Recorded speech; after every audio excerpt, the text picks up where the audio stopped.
Hello everyone. Good evening. नमस्कार, जय हिंद। स्वागत है आप सभी का डागर कॉन्सेप्ट के इस ऑनलाइन प्लेटफॉर्म पे। तो भाई कैसे हैं आप सभी लोग? उम्मीद करती हूँ सब लोग बहुत अच्छे होंगे। एग्जाम की तैयारी आप सभी की बहुत अच्छे से चल रही होगी। तो चलिए अपनी क्लास यहाँ पे अपनी स्टार्ट करने जा रहे हैं, अपनी आज की क्लास। तो भाई हमारी क्लास चल रही है अभी। तो भाई हमने अभी अभी लाइव क्लास स्टार्ट करी थी और लाइव क्लास में एकदम से यानी कि क्लास कट हो गई। तो मैं अब इस क्लास को आगे कंटिन्यू करने जा रही हूँ दोबारा से। ठीक है, वो छोटी क्लास थी उसको मैं वहां से डिलीट कर दूंगी। ठीक है, उसको वहां से डिलीट कर दूंगी और इस क्लास को हम आगे कंटिन्यू कर लेंगे। ठीक है, चलिए भाई। तो जैसे कि हमने बात करी है कि हमारा जो टॉपिक है केमिस्ट्री के अंदर, कौन सा टॉपिक हम आज पढ़ने वाले हैं। तो हमारा एक टॉपिक है तत्व, यौगिक और मिश्रण। तो तत्वों के बारे में, यौगिकों के बारे में और मिश्रण के बारे में, इनके बारे में हम आज की क्लास में पढ़ेंगे। तो देखो भाई, सबसे पहले तो हम आपसे बात करें कि ये तत्व, यौगिक, मिश्रण ये सब होते क्या हैं। तो देखो, आप सभी को पता है हमारी प्रकृति में जो भी चीज पाई जाती है उसको हम किस नाम से जानते हैं? पदार्थ के नाम से। यानी कि कोई भी वस्तु चाहे तरल रूप में हो, ठोस रूप में हो, गैस रूप में हो, उन सब को, यानी कोई भी ऐसी वस्तु जो स्थान घेरती हो, जिसका खुद का अपना एक द्रव्यमान हो, उसे हम क्या बोल देते हैं? पदार्थ बोल देते हैं। क्या बोलते हैं? पदार्थ बोलते हैं। और इन्हीं पदार्थ का एक हिस्सा होता है वो सारे तत्व जो हमारी आवर्त सारणी में व्यवस्थित किए गए हैं, जिन्हें हमने अपनी आवर्त सारणी में जगह दी गई है, जिसमें हमारी धातुएं, हमारी अधातुएं, हमारी उपधातुएं, गैस वगैरह सब कुछ इसके अंदर शामिल है। सारे रेडियो सक्रिय, रेडियो धर्मीय तत्व सब कुछ इसके अंदर शामिल है। उसको हमने क्या नाम दिया था? आवर्त सारणी। ठीक है, आवर्त सारणी हमने नाम दिया था। तो देखो भाई, तो सबसे पहले हमें पता होना चाहिए कि पदार्थ क्या होता है, क्योंकि पदार्थ से ही आगे चल के तत्व, यौगिक और मिश्रण बनते हैं। तो सबसे पहले हमें पदार्थ का ही पता होना चाहिए, पदार्थ होता क्या है।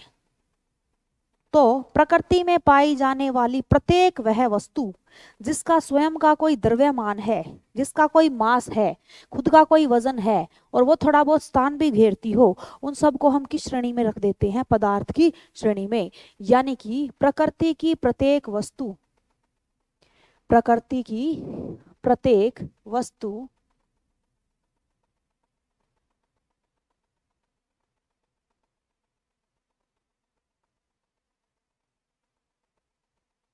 जिसका कोई द्रव्यमान, जिसका कोई द्रव्यमान हो तथा वह स्थान घेरती हो,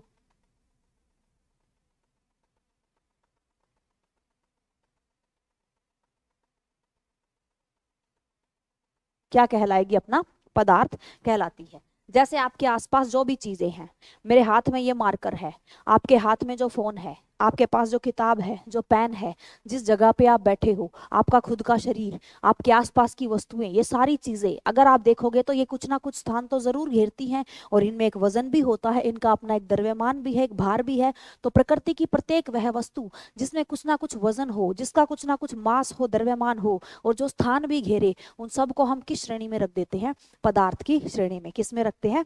पदार्थ की श्रेणी में। अब देखो, जो अपना पदार्थ होता है, इसी पदार्थ को आगे चल के दो हिस्सों में बांट दिया जाता है। इसी के आगे चल के क्या कर देते हैं? हम दो हिस्से कर देते हैं, दो हिस्से कर देते हैं।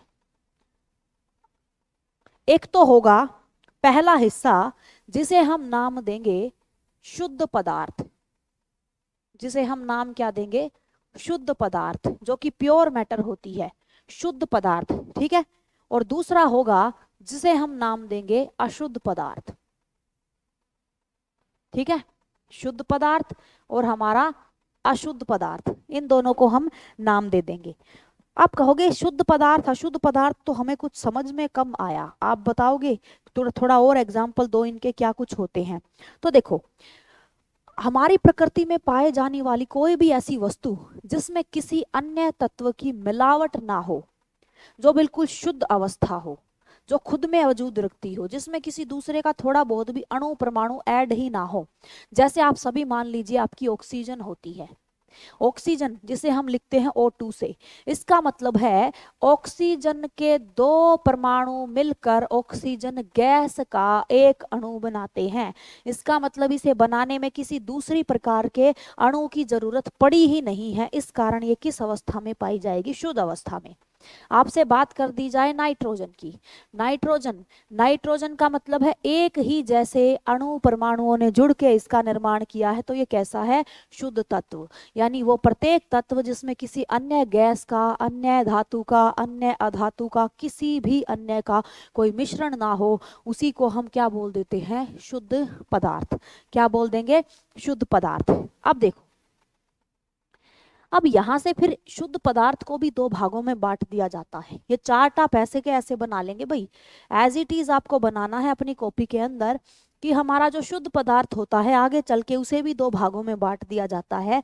इसी का एक भाग होता है तत्व और दूसरा भाग होता है यौगिक।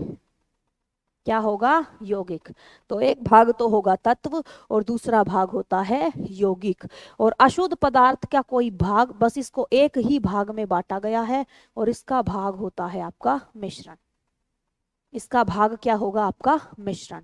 ठीक है, तो तत्व शुद्ध, शुद्ध पदार्थ को तत्व और यौगिक दो हिस्सों में बांटा जाता है और अशुद्ध पदार्थ को किस में रखेंगे? हम मिश्रण के अंदर रखेंगे। तो हम पहले बात करेंगे तत्व की, फिर बात करेंगे यौगिक की और फिर हम बात करेंगे मिश्रण की।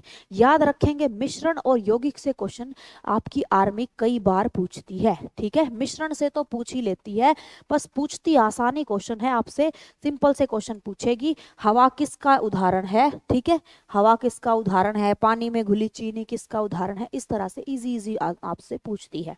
तो सबसे पहले हम बात करेंगे तत्वों के बारे में कि तत्व क्या होते हैं। ठीक है, तो सबसे शुद्ध अवस्था यही होती है, पदार्थ की सबसे शुद्ध अवस्था जिसमें कोई भी मिक्सचर ना हो। यौगिक में तो फिर भी थोड़े बहुत अणु परमाणु मिल जाते हैं, इसमें तो किसी प्रकार का कोई मिश्रण नहीं होगा। तो आप लिखेंगे कि पदार्थ की सबसे शुद्ध अवस्था होती है। ठीक है, पदार्थ की सबसे शुद्ध अवस्था होती है अगर आप इसे तोड़ने की कोशिश करो, अगर आप इसको तोड़कर इसके टुकड़े करोगे तो इसे तोड़ने के बाद आपको एक ही टाइप के सारे परमाणु मिलेंगे, कोई दूसरी प्रकार का कोई परमाणु आपको नहीं मिलेगा। ठीक है, यानी इसको तोड़ने पर एक ही प्रकार के, इसको तोड़ने पर एक ही प्रकार के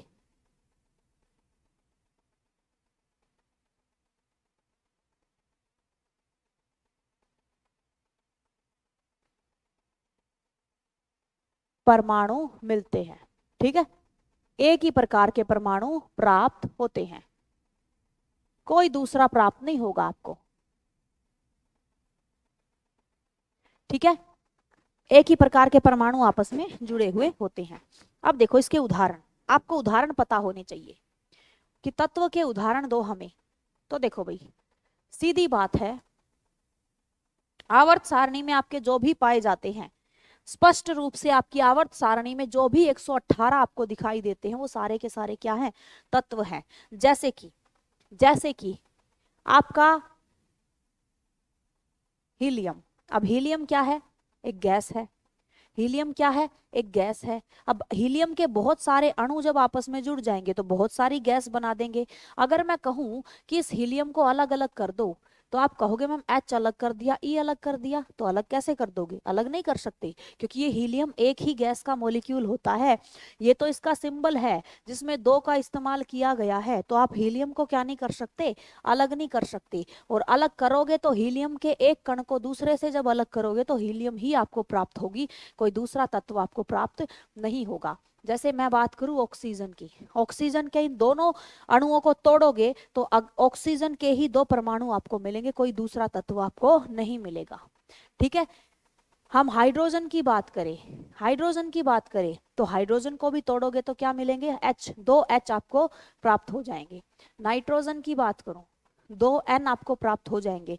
तो इस तरह से जब एक ही जैसे परमाणु जुड़ के बड़ा अणु बना लेते हैं उसे हम क्या बोल देते हैं, तत्व। उसे हम क्या बोल देंगे, तत्व। तो वो हमारा तत्व होता है। ठीक है, ये सारे हमारे तत्व कहलाएंगे। अब देखो, जैसे मान लो O3 है आपका, O3 है जिसे आप क्या बोल देते हो, ओजोन। क्या बोलते हो आप इसे, ओजोन। ये ओजोन का रासायनिक सूत्र होता है। अब इसका मतलब है कि O3 को बनाने में 3 ऐसे O लगे हुए हैं, 3 ऐसे समान परमाणु आपस में जुड़े हैं, तब जाके हमको ये प्राप्त हुआ है। अब इसे अगर आप तोड़ोगे तो इसे तोड़ने के बाद आपको तीनों एक जैसे ही अंश प्राप्त होंगे, एक जैसी संरचनाएं प्राप्त होंगी। अगर आप इनको जोड़ देते हो तो इनसे जोड़ने वाली संरचना भी इनके जैसी ही होगी, इनसे अलग नहीं होगी। तो यानी आप चीजों को जोड़ो या उनको तोड़ो, आपको कोई नया उत्पाद अगर नहीं मिलता तो उसे आप क्या बोल देते हो, आप उसे रखते हो तत्व की श्रेणी में। तो ये सारे अपने क्या हैं, तत्व हैं। किस श्रेणी में आएंगे, तत्व की श्रेणी में आएंगे।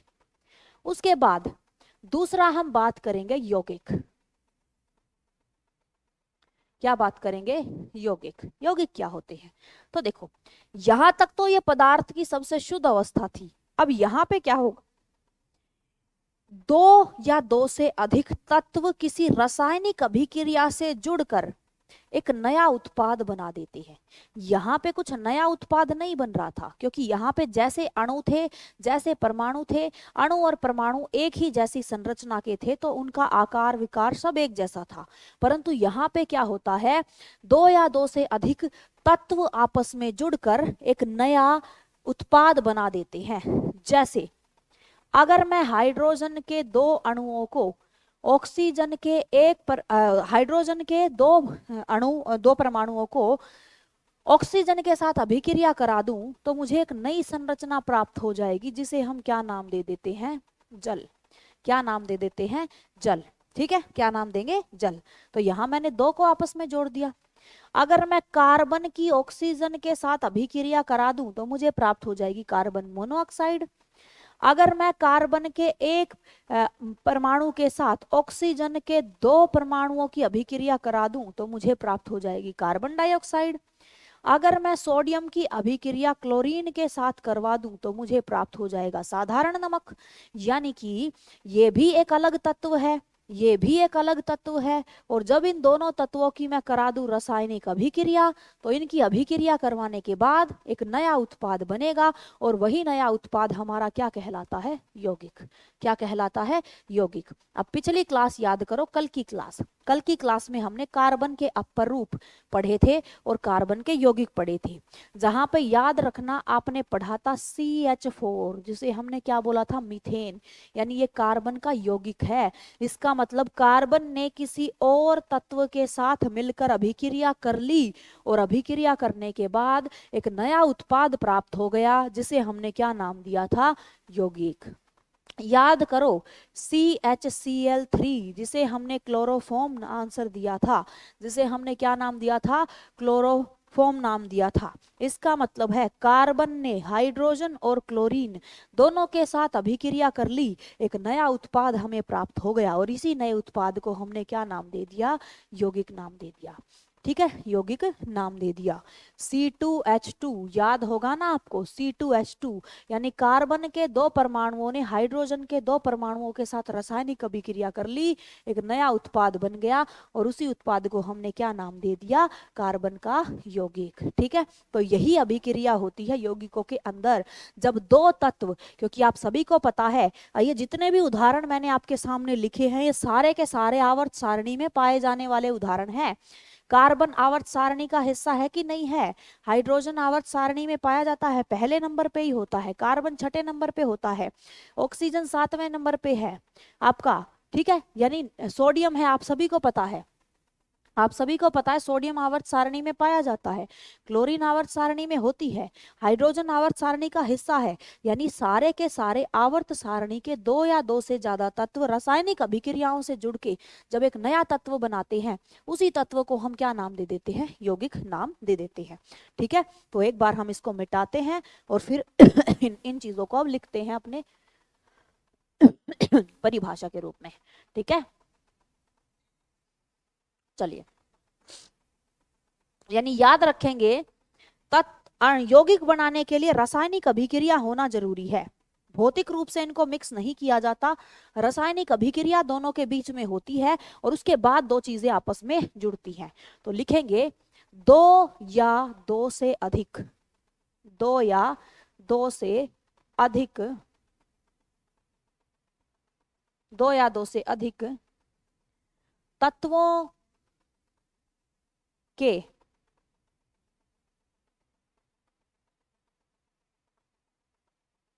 रासायनिक अभिक्रिया द्वारा आपस में जुड़कर एक नए उत्पाद का निर्माण करना यौगिक कहलाता है।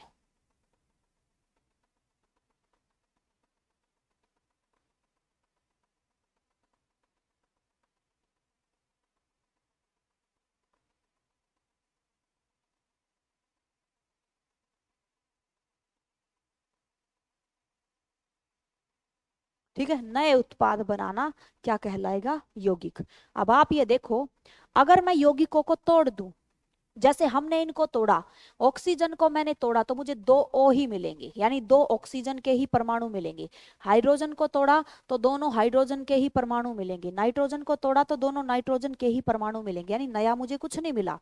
यहाँ पे अगर आप इनको तोड़ते हो, अगर आप किसी यौगिक को तोड़ते हो तो यौगिकों को तोड़ने के बाद आपको दो अलग अलग तत्व प्राप्त हो जाते हैं। ठीक है, यानी जितने तत्वों से मिलकर वो बना है, अगर आप उसे तोड़ोगे तो उतने ही आपको क्या प्राप्त हो जाएंगे? तत्व प्राप्त हो जाएंगे। जैसे कि अभी अभी हमने बात की थी CHCl3, CHCl3 की, इसके अंदर यानी इसे बनाने में तीन तत्व लगे हैं, कार्बन लगा है, हाइड्रोजन लगा है, क्लोरीन लगा है, ये लगे हैं। अगर मैं इनको अलग अलग कर दूं, अगर मैं इनको तोड़ दूं, तो इनको तोड़ने के बाद मुझे एक तो कार्बन प्राप्त हो जाएगा, एक मुझे हाइड्रोजन प्राप्त हो जाएगी और तीन मुझे क्लोरीन गैस के परमाणु प्राप्त हो जाएंगे। यानी कि तीन अलग अलग चीजें मुझे मिल गई इसको तोड़ने पर, यानी इसका मतलब है ये तीन ही चीजों से मिलके बना होगा, तभी तो जाके इससे तीन चीजें प्राप्त हुई। यानी कि अगर हम इनको तोड़ते हैं तो तोड़ने के बाद मुझे अलग अलग उत्पाद प्राप्त होंगे और इनमें हमें कुछ नया नहीं मिलता था, क्योंकि हमने जब उनको तोड़ा था तो वही चीजें हमें सेम टू सेम चीजें हमें प्राप्त हुई थी। तो यानी कि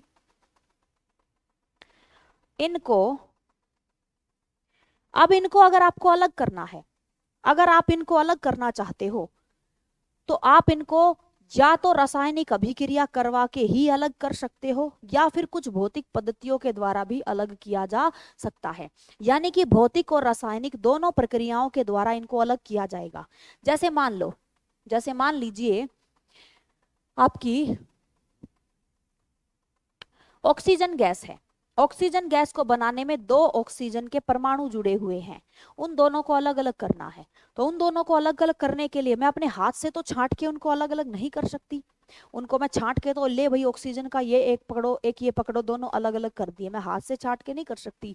हाँ, कोई रासायनिक अभिक्रिया करा के, क्योंकि आप सभी को पता है कि हमारी ओजोन जो होती है उसको तोड़ने में सहायक होती है हमारी क्लोरोफ्लोरोकार्बन, एक गैस होती है जो फ्रिज वगैरह से निकलती है, और वो गैस हमारी ओजोन के उन तीनों अणुओं को तोड़ देती। जैसे ही वो तीन अणु टूटेंगे उनमें से क्या निकल जाएगी? ऑक्सीजन निकल जाएगी। तो रासायनिक अभिक्रियाओं के द्वारा ही हम इसको क्या करते हैं? अलग कर सकते हैं। ठीक है, यानी इनको रासायनिक विधि द्वारा ही अलग किया जा सकता है।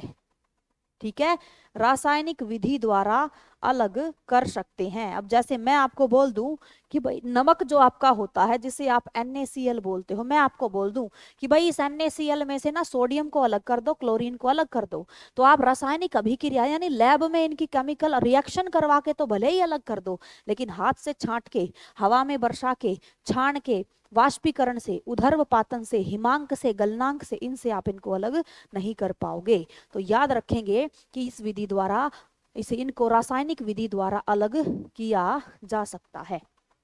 ठीक है, रासायनिक विधि द्वारा इनको अलग किया जा सकता है, ध्यान रखेंगे। सबसे पहला टॉपिक आपको कराया था रासायनिक और भौतिक परिवर्तन, उस परिवर्तन में भौतिक सारी विधियां करवाई थी आपको, गलनांक, हिमांक, क्वथनांक, वाष्पीकरण, उधर्वपातन, निक्षेपण, सारी आपको करवाई थी। तो अब आपको उनके बारे में पता होना चाहिए क्या कुछ है। ठीक है, तो रासायनिक अभिक्रिया द्वारा ही हम इसको क्या कर सकते हैं? अलग कर सकते हैं। अब लिख लेना इसके उदाहरण।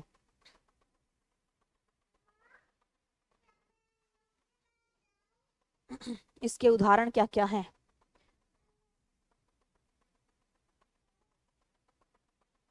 चलो, तो उदाहरण लिखेंगे इसके, जैसे कि आपका कार्बन डाइऑक्साइड, जैसे कि आपका कार्बन मोनोऑक्साइड, जैसे कि आपका जल, जैसे कि आपका सामान्य नमक, जैसे कि आपका क्लोरोफॉर्म, जैसे कि आपकी मीथेन।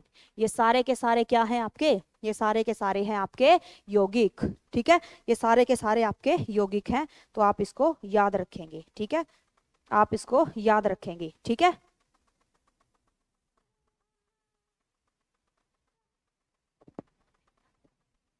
चलिए ठीक है। तो यहाँ तक आपको यौगिक और तत्व का फर्क जरूर समझ में आ गया होगा कि तत्व और यौगिक जो है हमारे, वो शुद्ध तत्व इसलिए माने गए हैं क्योंकि यहाँ पे तो सीधी बात है किसी और का मिश्रण है ही नहीं, तो सबसे शुद्ध तो ये है। आप कहोगे मैम इसको शुद्ध क्यों बोला? इसको शुद्ध हमने इसलिए बोला क्योंकि इसको भी बनाने में हमने प्राकृतिक चीजों का ही उपयोग किया है, यानी कृत्रिम किसी भी चीज का हमने उपयोग नहीं किया है। कोई भी रिएक्शन, कोई भी चीज, कोई भी ऐसा चीज हमने मिलाई नहीं है जो बाहर से ली गई हो, या फिर जिसमें किसी प्रकार की कृत्रिम चीजों का मिश्रण किया गया हो। सारे के सारे प्रकृति से प्राप्त तत्व हैं, इसी कारण हमने इनको क्या बोल दिया गया है? बोला है हमने इनको शुद्ध।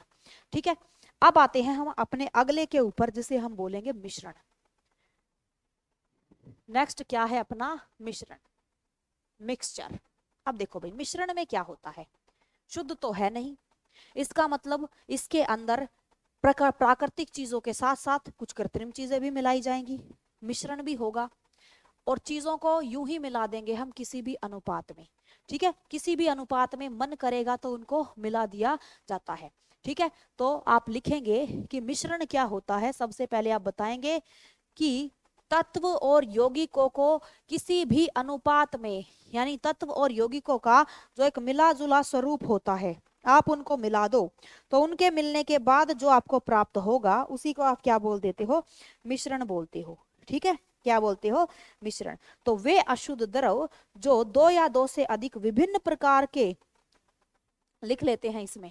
ठीक है, लिखेंगे इसके बारे में कि वे अशुद्ध तत्व या फिर वे अशुद्ध पदार्थ, वे अशुद्ध पदार्थ जो दो या दो से अधिक,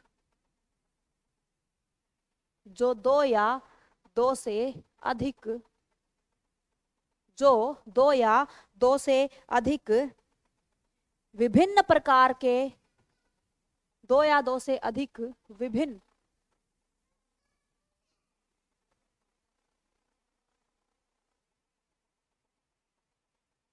विभिन्न प्रकार के द्रव्यों के अनिश्चित अनिश्चित अनुपात में मिलने से बनते हैं। ठीक है, अनिश्चित अनुपात में मिलने से बनते हैं।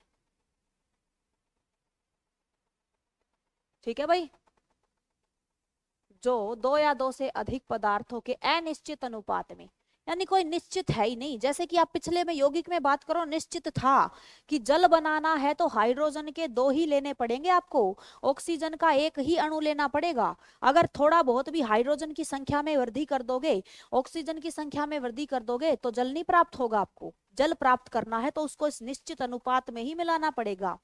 कार्बन मोनोऑक्साइड बनानी है तो उनका आंकड़ा बराबर होना चाहिए, दोनों एक एक के अनुपात में होने चाहिए। कार्बन डाइऑक्साइड बनाना है तो ऑक्सीजन ज्यादा होनी चाहिए, कार्बन कम होना चाहिए, तभी बनेगा। यहाँ पे कोई निश्चित आंकड़ा है ही नहीं। आपके मन में आए तो आप किसी चीज को ज्यादा कर दो, किसी चीज को कम कर दो, तो इसीलिए तो इसको अशुद्ध बोला गया है। क्योंकि जब कोई चीज फिक्स नहीं होती, किसी का कोई क्राइटेरिया सेट नहीं होता, तो हम उसको क्या बोल देते हैं फिर? अशुद्ध। कि ये क्या है? अशुद्ध है, ये प्योर नहीं है। ठीक है, तो आपका जो मिश्रण होता है उसको हम मानते हैं अशुद्ध। अब देखो, आगे चल के मिश्रण को भी दो भागों में बांटा गया है। आगे चल के मिश्रण को भी दो भागों में बांटा गया है। मिश्रण के प्रकार, मिश्रण के भी दो प्रकार होते हैं। पहला होगा जिसे आप बोलेंगे समांगी मिश्रण। क्या बोलेंगे? समांगी मिश्रण। और दूसरा होता है आपका विसमांगी मिश्रण।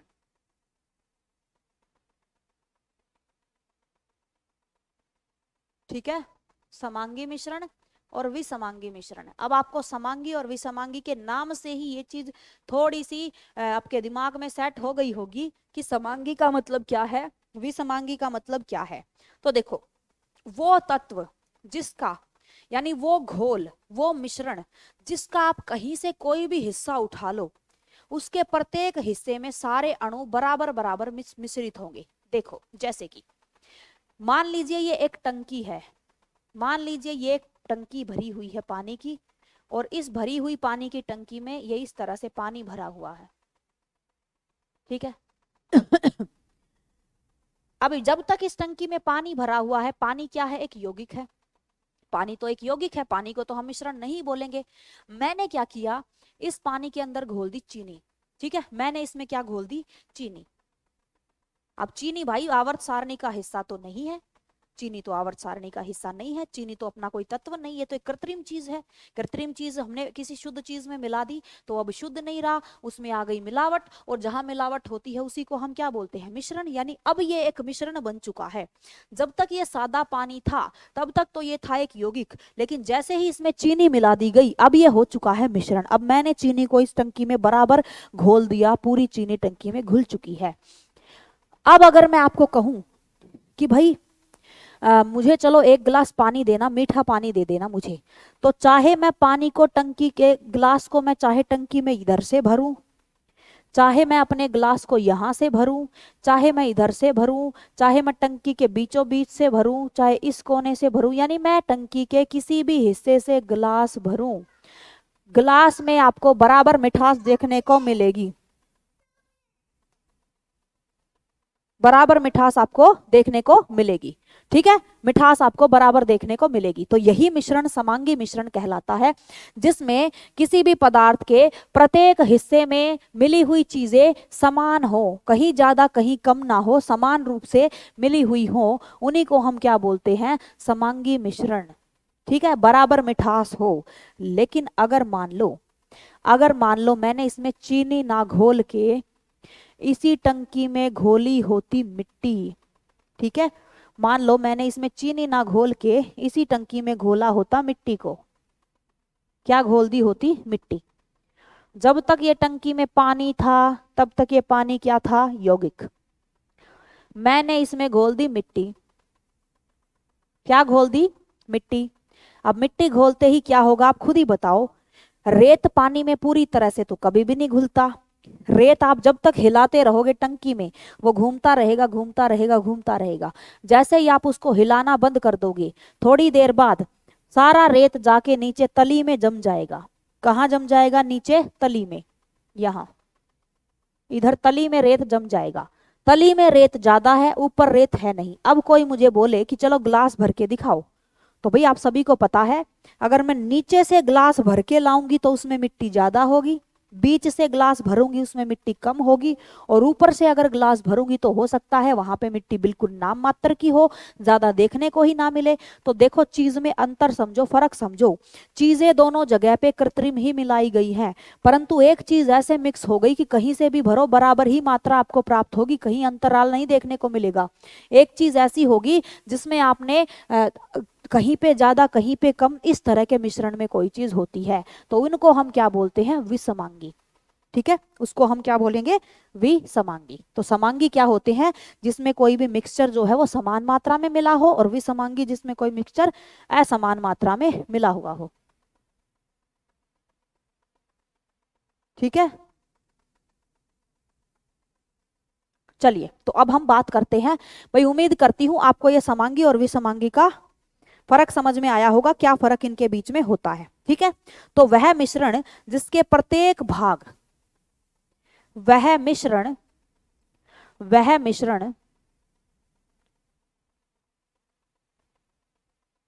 जिसके प्रत्येक भाग का गुण धर्म एक जैसा हो, स्वाद गुण धर्म सब एक जैसा हो, जिसके प्रत्येक भाग का गुण धर्म समान हो,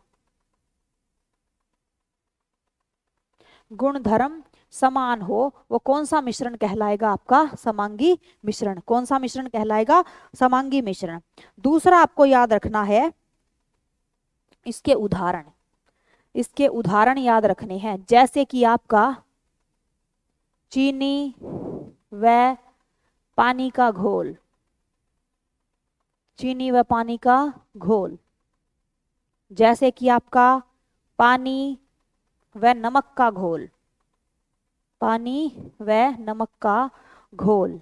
ये जो उदाहरण है इनको आप याद रख लेना। ये उदाहरण आपके कौन से मिश्रण के हैं? आपके समांगी मिश्रण के। ठीक है, समांगी मिश्रण के। उम्मीद करती हूं ये आपको समझ में आया होगा। विसमांगी मिश्रण वह मिश्रण जिसके प्रत्येक भाग के गुणधर्म, जिसके प्रत्येक भाग के गुणधर्म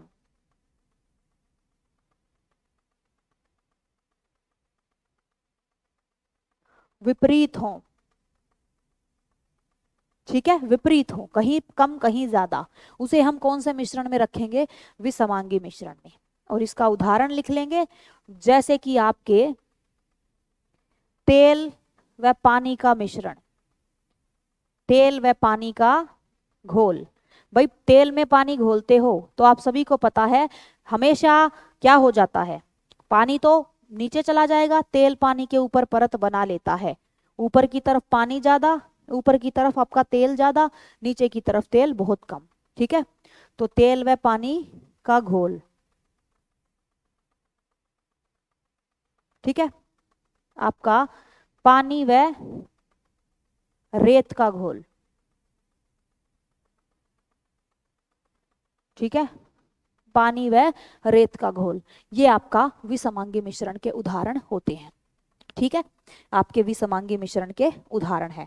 जैसे चौक घोल दिया, चौक का पाउडर घोल रखा है, या फिर मिट्टी में आपने कहीं पर आपने किसी रेत के अंदर मान लीजिए नमक घोल रखा है, आटे में नमक मिला रखा है, तो कहीं नमक ज्यादा भी हो सकता है, कहीं कम भी हो सकता है।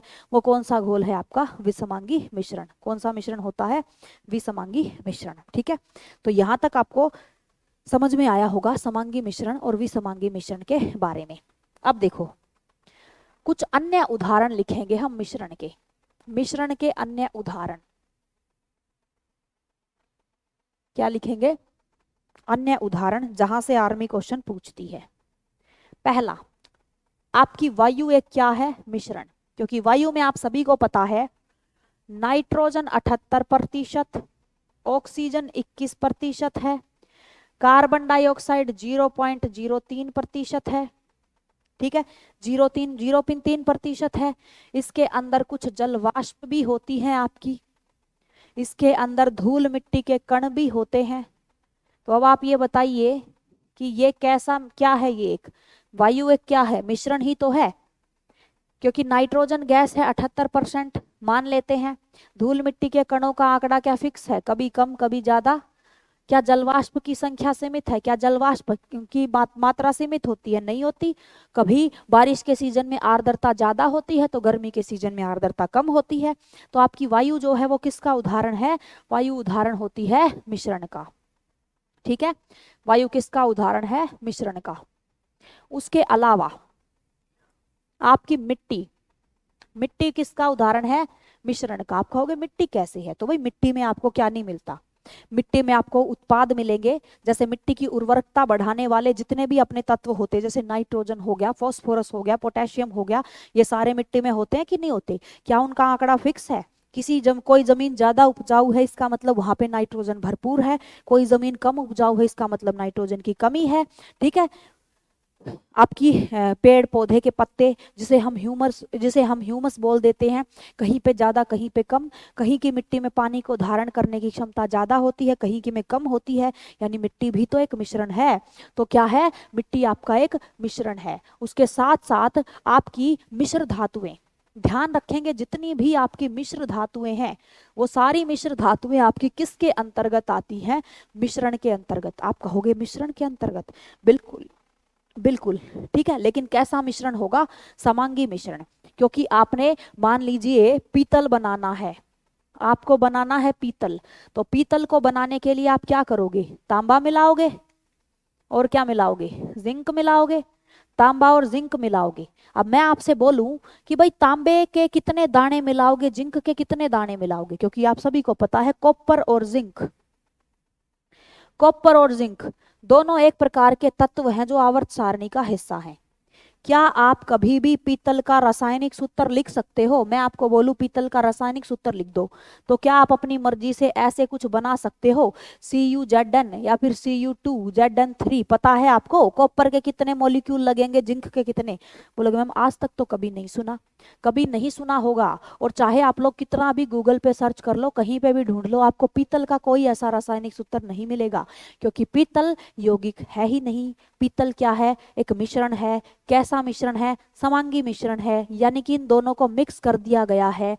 कोई निश्चित वो नहीं है आंकड़ा कि आपने कितने दाने, कितने अणु आपने कॉपर के लिए, कितने अणु आपने जिंक के लिए। बस आपको जितनी बड़ी मात्रा में मिश्र धातु बनानी थी उस हिसाब से आपने इनका प्रतिशत तय किया और इन दोनों को क्या कर दिया? मिक्स कर दिया। ध्यान रखेंगे जहां पे आपको परसेंटेज देखने को मिल जाए कि 70% कॉपर 30% जिंक, इन दोनों को मिला दो तो बनने वाला जो होगा नया उत्पाद वो क्या कहलाएगा? तो वो क्या कहलाएगा? मिश्रण। यानी जहां प्रतिशत आपको देखने को मिल जाए वो परसेंटेज हमेशा मिश्रण से संबंधित होता है। अब आप खुद ही देख लो, वायु में 78%, 21%, 0.03% परसेंटेज देखने को मिला कि नहीं मिला? जहां परसेंटेज देखने को मिले वो सारी चीजें अपनी किसके अंतर्गत आती हैं? मिश्रण के अंतर्गत। ठीक है, तो याद रखेंगे भाई सारे के सारे बच्चे मिश्रण के बारे में ये चीजें। ठीक है, ये सारी चीजें आपकी क्या होती हैं? मिश्रण का। ठीक है, लिख लेंगे कि मिश्रण में पदार्थों को प्रतिशत के आधार पे मिलाया जाता है।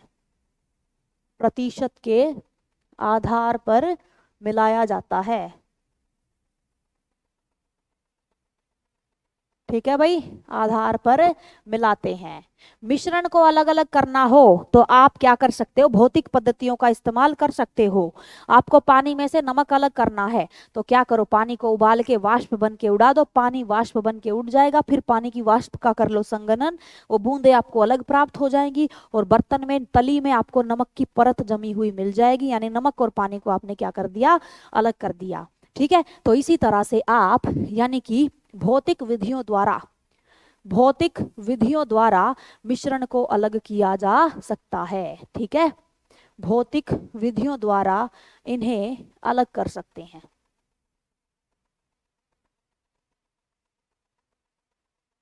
ठीक है,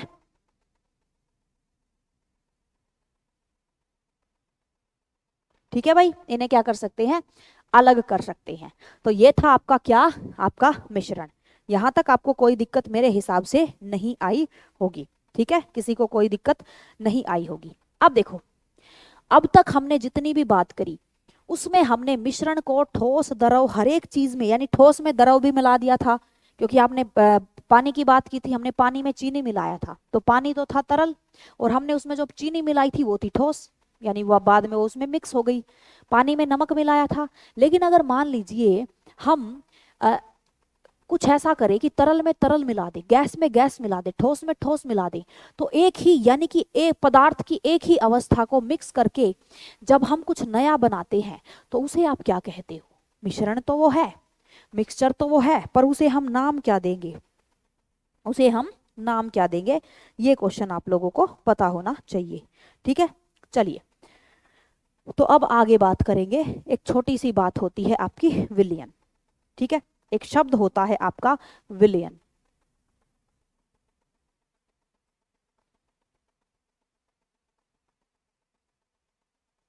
विलयन जिसे आप बोलते हो सॉल्यूशन, इसे आप सॉल्यूशन भी बोलते हो। क्या बोलते हो? सॉल्यूशन। ठीक है, सॉल्यूशन बोलते हो। यानी कि जब आप याद रखेंगे सॉल्यूशन हमेशा बनेगा समांगी मिश्रण का, जहां पे एक चीज पूरी दूसरी में पूरी तरह से घुल जाएगी। अगर घुलेगी नहीं तो फिर हम उसे विलयन नहीं बोलेंगे। पूरी तरह से चीज क्या हो जानी चाहिए? घुल जानी चाहिए, उसी को हम क्या बोल देते हैं, आपका विलयन। ठीक है, यानी किसी भी पदार्थ के या तत्वों के समांगी मिश्रण को हम क्या नाम दे देते हैं, आपका विलयन। ठीक है, समांगी मिश्रण, समांगी मिश्रण से बने, समांगी मिश्रण से बने उत्पाद विलयन कहलाते हैं।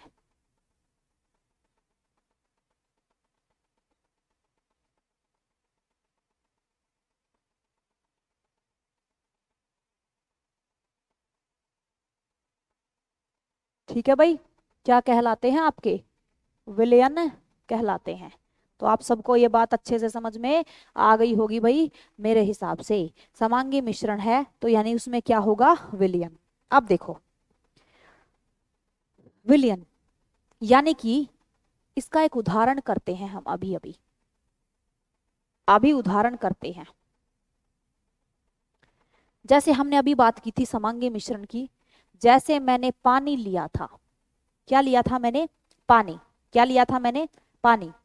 इस पानी में मैंने घोली थी चीनी, मैंने क्या घोली थी, चीनी। यानी पानी में मैंने चीनी को घोला, इन दोनों को घोलने के बाद इनका बना था एक घोल, मीठा घोल। क्या बना था, मीठा घोल। यानी पानी में जब मैंने चीनी को घोला तो मुझे एक मीठा मीठा घोल प्राप्त हो गया। अब देखो, अब इन तीन चीजों में से कौन सा विलयन है, कौन सा को, पानी को मैं क्या नाम दूंगी, चीनी को मैं क्या नाम दूंगी, और मीठे घोल को मैं क्या नाम दूंगी। तो देखो भाई, सबसे पहले जो अंतिम रूप से हमें प्राप्त होगा उसे हम नाम क्या देंगे, विलयन। क्या नाम देंगे, विलयन। ये तो क्या है, विलयन। ठीक है, इन दोनों में दोनों की मात्रा समान तो नहीं है ना भाई, पानी जितना है क्या चीनी भी उतनी है, चीनी थोड़ी कम है पानी ज्यादा है। तो इन दोनों में जिसकी मात्रा ज्यादा हो, जिसकी मात्रा ज्यादा हो उसे बोला जाता है विलायक, उसे क्या बोला जाता है, विलायक। और जिसकी मात्रा कम हो उसे बोला जाता है विलय। क्या बोला जाता है, विलय। तो भाई थोड़ा सा नाम कंफ्यूजिंग है। जो ज्यादा मात्रा में होगा विलायक यानी घोलने वाला, जो कम मात्रा में होगा यानी विलय, घुलने वाला। और इन दोनों के मिश्रण से जो नई चीज बनेगी उसे हम क्या नाम देंगे, विलयन। उसे हम क्या नाम देंगे, विलयन। ठीक है, क्या नाम देंगे भाई, विलयन। ठीक है, तो आपसे पूछ ले कि एक विलयन को बनाने में किन चीजों की जरूरत पड़ती है, तो विलयन बनाने में हमें चाहिए एक विलायक और एक विलेय। विलायक ज्यादा मात्रा में चाहिए और विलेय कम मात्रा में चाहिए, दोनों को मिला देंगे तो हमें क्या प्राप्त हो जाएगा, विलयन आपका प्राप्त हो जाएगा। ठीक है, ये आप याद रख लेंगे, आपको कोई प्रॉब्लम नहीं आनी चाहिए। और अब हम बात करेंगे, एक चार्ट बनाएंगे विलय विलयन के आधार पे और फिर हम लिखेंगे उनका उदाहरण। ठीक है, आप कहोगे मैम कौन सा चार्ट, हमें तो कुछ समझ में नहीं आया। अभी समझ में आ जाएगा आप सभी को, जब बनाओगे तो आप सभी को समझ में आ जाएगा। ठीक है, देखो भाई अभी हमने बात की विलय और विलयन की। जो ज्यादा मात्रा में होगा उसे हम क्या बोलेंगे, विलायक। कम मात्रा में होगा उसे हम बोलेंगे विलय। और उनके घोल को हम क्या बोल देंगे, सॉल्यूशन। क्या बोल देंगे, सॉल्यूशन। ठीक है, चलो भाई तो देखो,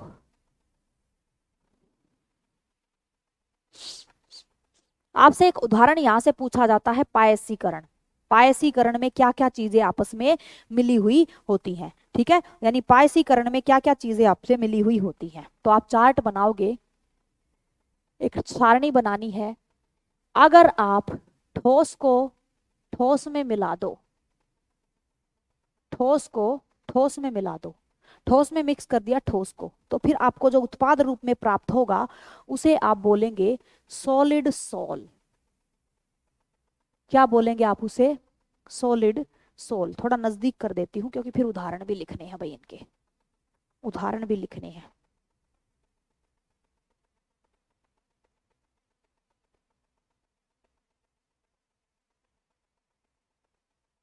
ठीक है, ठोस में ठोस मिला दिया, कोई भी ठोस है, चाहे दो ठोस धातुएं हैं, चाहे दो अधातुएं हैं, कुछ भी है, ठोस में ठोस को मिलाओगे तो आपको क्या प्राप्त होगा, जो अवस्था प्राप्त होगी उस अवस्था को क्या नाम दोगे आप, सॉलिड सोल। और इसका उदाहरण होता है आपका हीरा।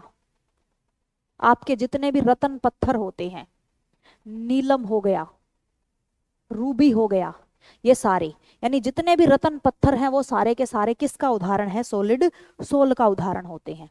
किसका उदाहरण है? सॉलिड सोल का। ठीक है, अब की बार हम क्या कर देते हैं, अब की बार मैं ठोस में ठोस नहीं मिलाती हूं, अब की बार हम ठोस के साथ मिला देते हैं एक तरल को। ठोस के साथ क्या मिला देंगे? तरल को। पहले तो ठोस में ठोस ही मिलाया था, अब हम ठोस के साथ मिलाएंगे तरल को, और ठोस के साथ तरल को मिला देंगे तो मुझे प्राप्त हो जाएगा केवल सोल। क्या नाम देंगे हम उसे? सोल। क्या नाम देंगे? सोल हम उसको नाम देंगे। और इसमें आएगा आपका कीचड़। क्या आता है आपका? कीचड़। ठीक है, कीचड़ जो है वो किसका उदाहरण है? सोल का। एक होता है आपका मैग्नीशिया का दूध, मिल्क ऑफ मैग्नीशिया जिसे आप बोलते हो, मैग्नीशिया का दूध, यानी एक गाढ़ा गाढ़ा तरल हमें प्राप्त हो जाता है। अब पाचन के दौरान मिल्क ऑफ मैग्नीशिया तो देखा होगा, गुलाबी रंग की गाढ़ी गाढ़ी दवाई होती है मिल्क ऑफ मैग्नीशिया। शहद जो होता है वो इसी के अंदर आएगा। शहद कितना गाढ़ा है, ठीक है। तो ठोस में ठोस मिलाया, सॉलिड सोल बन गया। ठोस में तरल मिलाया, सोल बन गया। ठीक है, अब की बार हम क्या करेंगे? अब की बार हम सॉलिड में मिलाएंगे गैस। ठोस में क्या मिलाएंगे? गैस। ठोस में हमने क्या मिला दिया? गैस। अब की बार ठोस में मैंने गैस मिलाया है तो मुझे प्राप्त होगा एरोसोल। मुझे क्या प्राप्त होगा? एरोसोल। और एरोसोल का उदाहरण होता है भाई आपका धुआं। आपका क्या होता है? धुआं, जिसे आप धुआं बोलते हो ना, धुआं। वो आपका धुआं क्या है? ठोस में मिली हुई गैस। आप कहोगे धुएं में कौन से ठोस होते हैं? तो भाई गैस तो आप सभी को पता ही है कि धुएं में carbon dioxide, carbon monoxide gas होती है। लेकिन आपने जिस चीज को जलाया है, उस चीज से जलने के बाद उसमें से कुछ कण भी तो निकलते हैं धुएं में। धुएं में लकड़ी के छोटे छोटे कण आपको उड़ते हुए दिखाई देंगे, धूल मिट्टी के कण उड़ते हुए दिखाई देंगे। तो यानी ठोस और गैस के मिश्रण को क्या बोला जाता है? एरोसोल। उदाहरण क्या है उसका? धुआं। ठीक है, धुआं इसका उदाहरण है। अब हम बात करेंगे आगे, यानी ठोस के साथ हमने एक एक बार तीनों चीजों को मिक्स कर लिया। अब की बार हम द्रव के साथ एक्सपेरिमेंट करेंगे। अब की बार हम किसके साथ एक्सपेरिमेंट करेंगे? द्रव के साथ। ठीक है, द्रव के साथ। तो देखो अब की बार मैं क्या करती हूं? तरल, तरल में मिलाती हूं ठोस को। ठीक है, तरल में मिलाती हूं मैं किसको? ठोस को। ठीक है, अब आप कहोगे कि मैम तरल में ठोस तो मैंने दूसरे नंबर पे भी मिलाया है, तरल में ठोस मैं चौथे नंबर पे भी मिला रहा हूं, तो फिर इनके बीच में फर्क क्या है? यानी ये वही तो चीज है, बस फर्क इतना है, उस जगह पे मैंने यहां लिख रखा था, इस जगह पे मैंने यहां लिख दिया है। तो इनके बीच में फर्क क्या है? तो देखो, सबसे पहली बात तो है, इधर जो चीज है वो कम मात्रा में है, इधर जो चीजें हैं वो ज्यादा मात्रा में है। ठीक है, इनकी मात्रा कितनी है? कम मात्रा। ये कम मात्रा में है, ये ज्यादा मात्रा में है। इनकी मात्रा क्या है? ज्यादा। यानी पहली अवस्था में मैंने ठोस कम लिया था, तरल ज्यादा लिया था। अब की बार मैं तरल कम लूंगी और ठोस ज्यादा लूंगी। ठीक है, यानी यहाँ पे ठोस की मात्रा थी थोड़ी, यहाँ पे ठोस की मात्रा होगी ज्यादा। ठीक है, ये याद रखो, ये मात्रा का फर्क होता है कि अगर ठोस ज्यादा लिया, यानी ठोस में ठोस मिलाया तो मुझे वो प्राप्त होगा। ठोस की मात्रा कम है, उसमें पानी ज्यादा मिला दिया तो कीचड़ बन गया। अगर तरल ज्यादा है, उसमें तरल कम है, ठोस ज्यादा है, तो फिर जो प्राप्त होगा वो थोड़ा अलग प्रकार का हो जाएगा ना भाई। जैसे मान लीजिए एक आटा है आपका, सपोज करो आटा है। एक तो आटे में आप पानी इस उद्देश्य से मिलाओ कि आपको रोटी बनाने का आटा गूंथना है, तो आप उस आटे में पानी की मात्रा कम रखोगे, आटा थोड़ा ज्यादा गाढ़ा रहेगा, ज्यादा मुट्ठी में आराम से उसको दबा सकते हो। एक आपको बनाने हैं मालपुए, मालपुए बनाने हैं आपको, या फिर पकोड़े वगैरह, जो भी आपके घरों में देहात में बोलते हैं, गुलगुले, पकोड़े, पूड़े, चिल्ले, जो भी बोलते हैं आपके उधर, उसको आप देखोगे उसमें पानी ज्यादा मिलाना पड़ेगा। अगर आप बर्तन से यूं डालो तो तवे के ऊपर यूं लुढ़कना चाहिए, यानी उसमें आपने पानी की मात्रा ज्यादा कर दी। तो उस घोल और आटे वाले, रोटी वाले जो घोल है, उनमें दोनों में अंतर होता है कि नहीं होता भाई? बिल्कुल होता है ना। बस वही अंतर यहाँ पे है, यानी तरल में मुझे अब की बार क्या मिलाना है? आपका ठोस मिलाना है। ठीक है, तरल में क्या मिलाएंगे हम? ठोस मिलाएंगे। तो अगर मैं अब की बार तरल की मात्रा कम रखूं और ठोस की मात्रा में ज्यादा कर दूं तो मुझे प्राप्त होगी जेल। मुझे क्या प्राप्त होगी, जल। और इसका उदाहरण होता है आपका मक्खन। इसका उदाहरण क्या है आपका, मक्खन। ठीक है, एक सेकंड रुकिएगा भाई। मक्खन, हेलो,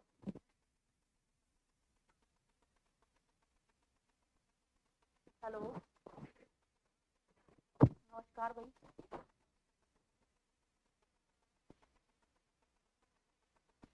नहीं नहीं नहीं नहीं, अभी फिलहाल नर्सिंग के लिए बैच नहीं है, क्योंकि अब उतना टाइम बचा नहीं नर्सिंग के लिए। नहीं नहीं, नर्सिंग का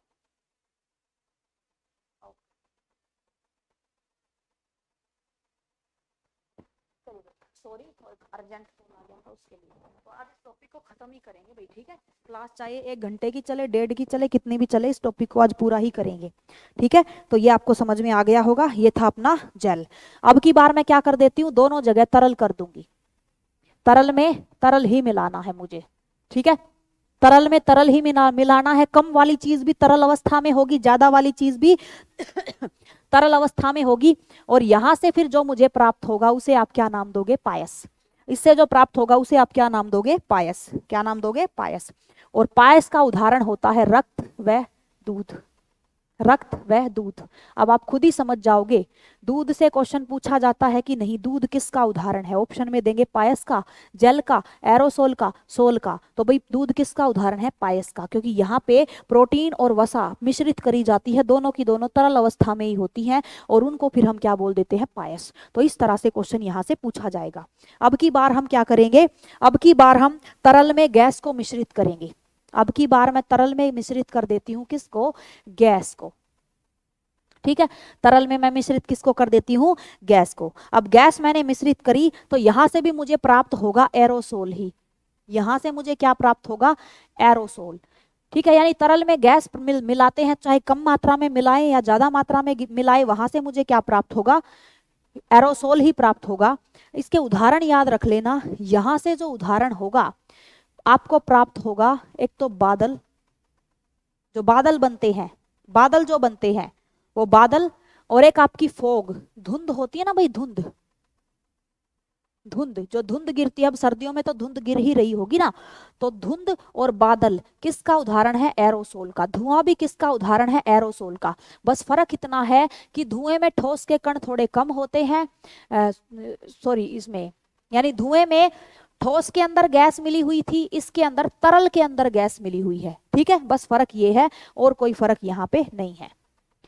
अगला देखेंगे हम अपना। अब की बार हम करते हैं गैस के साथ एक्सपेरिमेंट। अब की बार हम गैस के साथ एक्सपेरिमेंट करेंगे, यानी गैस में अगर मैं मिलाऊं ठोस, गैस में अगर हम ठोस को मिलाएं, तो गैस में ठोस, यानी गैस कम है, ठोस ज्यादा है, गैस में ठोस मिलाया तो मुझे प्राप्त होगा सॉलिड फॉर्म। मुझे क्या प्राप्त होगा, सॉलिड फॉर्म। क्या प्राप्त होगा भाई, सॉलिड फॉर्म। और सॉलिड फॉर्म का जो उदाहरण होता है, शेविंग जो क्रीम होती है आपकी, शेविंग क्रीम। झाग भी होते हैं, गैस भी भरी है उसके अंदर, हाथ में भी लगा सकते हो, लेकिन उसको अच्छे से दबा के उसका कोई निश्चित आकार भी तय नहीं कर सकते। तो वो शेविंग क्रीम किसका उदाहरण है, उदाहरण है सॉलिड फॉर्म का। ठीक है, सॉलिड फॉर्म का। ठीक है, ये आपको समझ में आया होगा। तो ठोस के साथ अगर आप तरल को मिक्स कर दोगे, गैस के साथ अगर तरल को मिक्स करोगे तो फिर चल के वही एरोसोल बनना है, तो वो करने की जरूरत नहीं है। बस आप ये उदाहरण याद रख लेना। इनमें से ये वाला तो जरूर याद रखना, पायस वाला, क्योंकि पहले पूछा जा चुका है आपके एग्जाम में, तो इसे आप अच्छे से याद रखेंगे। ठीक है, इसे आप अच्छे से याद रख लेंगे भाई। मेरे ख्याल से यहाँ तक आपको किसी प्रकार की कोई प्रॉब्लम नहीं आई होगी। ये तो आपको याद रखना पड़ेगा। फॉर्म का उदाहरण क्या है, सॉलिड सोल का उदाहरण क्या है, सोल का उदाहरण क्या है, जेल का उदाहरण क्या है, पायस का उदाहरण क्या है। ठीक है, तो आपको ये समझ में आ गया होगा। अब इसी के साथ आपका ये तत्व यौगिक मिश्रण वाला टॉपिक पूरा हो जाता है। अब आपका एक आवर्त सारणी बचा है, आवर्त सारणी करेंगे। पूरी आवर्त सारणी पढ़ने की जरूरत हमको नहीं है, 118 तत्व हमें नहीं पढ़ने हैं। हमें केवल अपने कुछ सामान्य सी बातें हैं जो उसके बारे में पता होनी चाहिए। आवर्त सारणी को बनाने की जो प्रक्रिया थी उसमें किन किन वैज्ञानिकों ने अपनी भूमिका निभाई थी, बस हमें उनका पता होना चाहिए। और ठीक है, और अपने कुछ मुख्य आवर्त सारणी के लगभग 20 तक के तत्व आप याद कर लोगे तो आपका काम चल जाएगा। ठीक है, ये आप पूरा कर लेंगे। उसके बाद हमारी यानी आवर्त सारणी होने के बाद अपनी एक या दो क्लास, एक क्लास रहेगी, 1 घंटे की क्लास ही मान लो, 1 घंटा अगर कंप्लीट लेते हैं तो एक ही क्लास रहेगी, जिसमें हम वन लाइनर में क्वेश्चन करेंगे जो अलग अलग टॉपिक से पूछे जाते हैं। ठीक है, और उसके बाद फिर आपकी केमिस्ट्री हो जाएगी पूरी। ठीक है, केमिस्ट्री हो जाएगी पूरी। तो भाई उम्मीद करती हूँ कि जब आप ऑब्जेक्टिव क्वेश्चन लगाओगे तो आपसे क्वेश्चन बन जाएंगे, आपसे क्वेश्चन हो जाएंगे। ठीक है, तो मिलते हैं आपसे अपनी अगली क्लास में, तब तक के लिए जय हिंद, जय भारत, धन्यवाद भाई सभी को।